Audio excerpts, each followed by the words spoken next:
With all the great things that AI is bringing to the table, it's quite honestly bringing some crap too. And in this month's pile of crap, we have one of the most horrendous things that I have seen come to the software world in quite a while, and that is called vibe coding. And in today's video, I'm going to give you my take on why I think that vibe coding is, one, quite frankly, just a hot load of garbage, and two, I think it is going to tank your career in the long term. And let me preface this by saying, if you are a YC-backed company, don't watch this video because you need to be vibe coding every single day, all day, 24/7, using multiple vibe coding editors all at one time, because they need to squeeze every single penny out of you. And if you don't know the bad joke that I'm making here, go watch the latest YC podcast and get their opinion on vibe coding. And before we can dive into the chaos, I actually need to give you what vibe coding is. And this isn't my opinion on what vibe coding is. That will come. This is the literal definition from a guy named Andre Kaparthi. And if you don't know who Andre is, he's a pretty legit person. He's an founding member of OpenAPI. He was the former head of AI at Tesla, and quite honestly is a leading voice in AI development and what's going on in this ecosystem. So this is no paraphrasing. I am literally reading the original source linked down below to the Twitter post. What Andre has to say, there's a new kind of coding that I call vibe coding, where you fully give into the vibes, embrace exponentials, like whatever the hell that means, and forget that code even exists. It's possible because LLMs like Cursor, Composer, and Sonnet are getting too good. Also, I just talked to Composer with Super Whisper, so I barely even touched the keyboard. I asked the dumbest things, like decrease the padding on the sidebar by half, because I'm too lazy to find it. I accept all, always. I don't read the diffs anymore, and when I get error messages, I just copy and paste them in. So take it for what it is. That is the original source. That is not me paraphrasing. There's some more to that, and I encourage you to go read the whole thing. But let's talk about vibe coding and where it's actually going to take you and the possibilities of your career. So let's dive in. I think Andre summed it up pretty well, but let's talk about what vibe coding might look like in a real day-to-day workflow. Initially, I thought vibe coding was just me riffing back and forth with ChatGPT or Claude or whatever you may be using. Like, I'm vibing out and I'm coding. But I was dead wrong. You see, according to the original description, vibe coding is when you're not coding at all. Like literally, if you had a new keyboard, you would need the tab and the accept all keys, and that would be it. You'd use something like Super Whisper and you wouldn't even have to type anymore. And this is it. I don't know how you all feel about this, but this is a whole new level of silly in my personal opinion. I shit you not, literally this morning, the day of recording this video, this morning on my threads, I had another developer comment back on my post and say, well, I'm an advanced user. I don't code anymore. I just prompt the GPT and I get the results, I review it, and I riff back and forth with it. That seems okay for advanced users when you don't want to be really nitty-gritty and hands-on and you're going for almost a no-code type solution. But as I mentioned, vibe coding is a whole new level of silly because you don't review those changes. You don't care about how it's organizing your code or what you're doing with it. In fact, I think it's taking it to a whole new level where you shouldn't be typing. I think it's frowned upon if you're typing, and you should be using tools like Super Whisper and just communicate and verbalize and talk out what you want. And let the AI do whatever the hell it wants to do. But I think this is a really slippery slope. You're building something, but you're not really coding anymore. You're just seeing stuff, saying stuff, running stuff, and hoping. Fingers crossed, at the end of the day it works. And I think this is a damn slippery slope. But I get it. And let's be honest, I could see the temptation. I could see how you get the creative juices flowing where you're not bound by how fast you can type or how well you know the syntax. And you can just talk to the LLM and you can ideate and word vomit your stuff out and it will produce roughly what you're saying. And I think more than anything, the appeal for it, especially right now, is that it feels productive. But here is a new perspective on this. You're a seasoned engineer. You know how to code.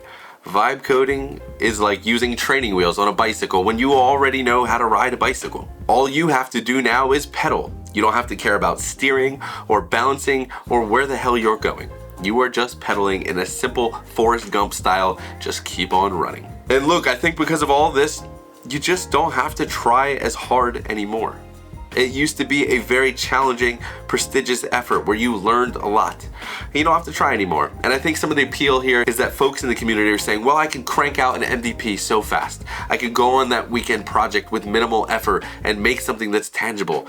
And I think that defeats the entire purpose of going for an MVP or going on this learning crusade, because you don't actually learn. I don't know about you all, but for me, when I spend a weekend getting my hands dirty on some code, I don't use ChatGPT or Claude literally at all, because I want to learn it. I need to learn the APIs. I am eagerly interested to crack open the hood and see what is running underneath. And I think that's incredibly important for software engineers as you're growing through your career. I don't care how senior you are. There are times and places where, yeah, maybe you want to move a little fast. But an MVP on a weekend project is not that place. You don't need to be the next person to start the next weekend unicorn. So I get it. You want to break shit, move fast, and do all of the other things that I generally will recommend you to do. And all of this vibe coding might just feel like magic. But this magic comes at a severe cost. This is where things get serious. I personally believe that vibe coding is going to tank your ability to grow in your career, to get promoted, to find new jobs, especially in this overly challenging tech market.